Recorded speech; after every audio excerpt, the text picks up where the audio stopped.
Welcome back once again, all of my low carb friends, and for those of you who are here for the first time, welcome. Today I have another very easy keto snack recipe for you. Today I am going to show you how to make super simple keto 2-ingredient chips. You can also use the same dough and make 2-ingredient keto crackers. All you have to do is make the dough just a tad bit thicker, and it will give you more of a cracker texture rather than a chip texture. This is super easy and they're nice and crisp the way a chip or cracker should be. And if you want a printable version of this recipe, you can check out my website at janetsdeliciouslowcarbkitchen.com. You can find a printable version of this recipe and other goodies there for you. And if you're new to the channel and you want to see lots of easy, delicious, low-carb keto recipes, make sure you click that subscribe button and click the notification bell that's right next to the subscribe button.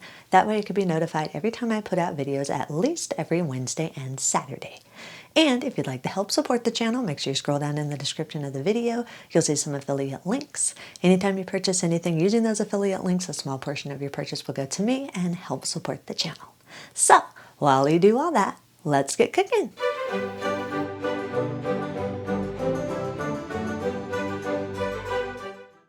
Preheat your oven to 400 degrees. Line 2 large baking sheets with parchment paper and set them aside for just a minute.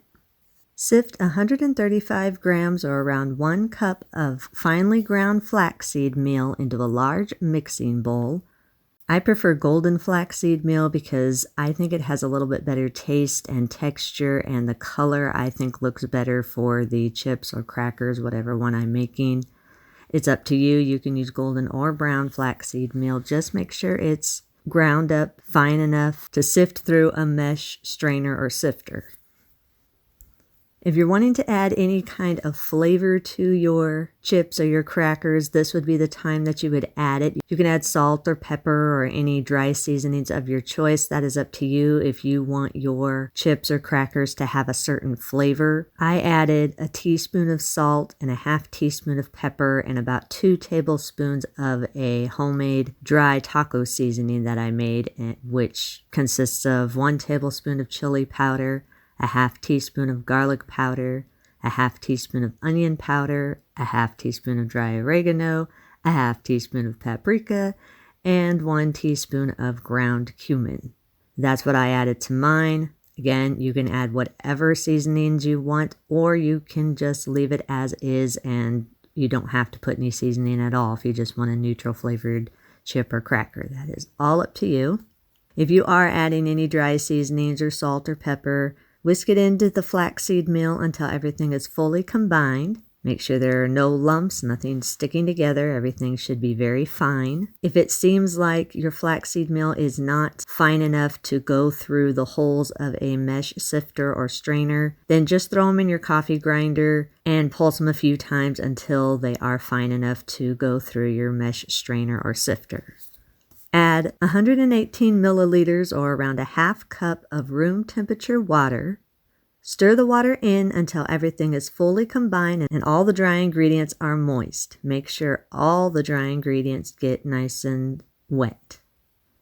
Once the water and the flaxseed meal is fully combined, you should have a very wet dough. Shouldn't be soupy, but it will be very wet. Scrape down the sides of the bowl and push the wet dough to the center of your bowl. Again, as I said, this is going to be very wet, but it will firm up more as we let it sit. So cover your bowl that has the dough in it with the lid or with some plastic wrap and allow the dough to sit for about 10 minutes. This is going to help the flaxseed meal to absorb that water, and then you'll have a nice firm dough once the flax seeds absorb that extra water. Once the dough has sat for 10 minutes, uncover the bowl. The flax seeds should have absorbed the water and you should have a nice, firm, slightly moist dough. Form the dough into a smooth ball. Then massage the dough ball in your hand just for a few seconds. You just want to make sure you have a good texture of your dough. Your dough should be moist, but not super wet. As you're massaging it in your hands, it should be holding its shape well, everything sticking together. After you've massaged the dough a little bit and you've got a good texture of your dough, form it back into a smooth ball and place it back into your mixing bowl for just a second. Line a clean cutting surface with parchment paper. Then place the dough ball into the center of your lined work surface. Place another piece of parchment paper over the dough. Then press or roll the dough out into a very thin rectangle of your desired thickness. Now, however thick you roll this out all depends on if you're making chips or if you're making crackers. If you're making chips, you want to roll this out as thin as you possibly can. If you're making crackers, you want to roll it out just a little bit thicker. So think of what you're trying to make. Think of what the thickness of a traditional chip is or a traditional cracker. Whatever one you're wanting to make, think of that thickness. That's how thick you're going to want to roll your dough out. Basically, the thinner you roll your dough out, the more crisp your chip or your cracker is going to be once it's done baking. And again, make sure when you are rolling this out that you have a piece of parchment paper over the dough and you're rolling or pressing on top of that piece of parchment paper. Otherwise, your hands or your rolling pin are going to get stuck to the dough. It is slightly sticky. That flaxseed meal, when it mixes in with the water, it gets gummy and sticks together. So if you do not have a piece of parchment paper, you're going to have a mess on your rolling pin or on your hands, whatever you're using to press out. I personally like to divide my dough into small portions and use my tortilla press and just press it out real quick. And then I just roll it a little tiny bit more to make it into a rectangle shape. For me, this is just easier and faster, but you can just roll it together in one big rectangle.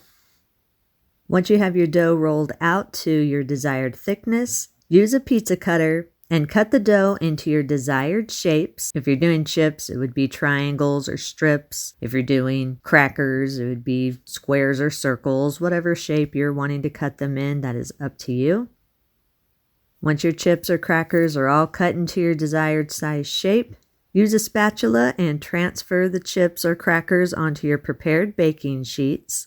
Make sure when you put them on your baking sheets that you leave a little bit of space between each one of the chips or the crackers. This is going to help the hot air in the oven to circulate around each one of the chips, which will give a nice even bake to each one of them.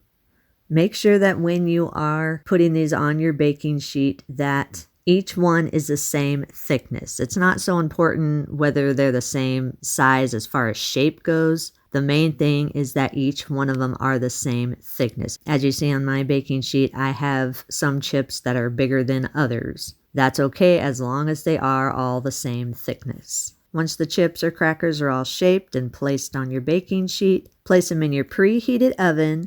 Bake at 400 degrees for 10 to 15 minutes or until golden and beginning to become crisp. For me, it took about 12 minutes in my oven. Everyone's oven is different. So you're just looking for the chips to start getting darkened a little bit, and they're going to start feeling like they're drying out. Once the chips are done baking, remove them from the oven. They're not going to be completely crisped up yet, but they will crisp up as they cool. So allow them to cool on the pan for 10 to 15 minutes or until they've completely dried and they're crispy. After about 10 to 15 minutes, remove the chips or the crackers from the baking pan and place them on a wire rack. Then allow them to cool completely before you serve them. As they continue to cool, they will continue to crisp up and continue to dry a little bit. So make sure you just let them cool completely. I usually let them sit on the wire rack for another 10 to 15 minutes just because I want to make sure that they're all the way crispy, all the way dried. Once the chips or the crackers are cooled completely, place them on the serving tray of your choice. You can serve them immediately. If you do have any leftovers, you can store them in an airtight container at room temperature for up to 3 days. Eat and enjoy.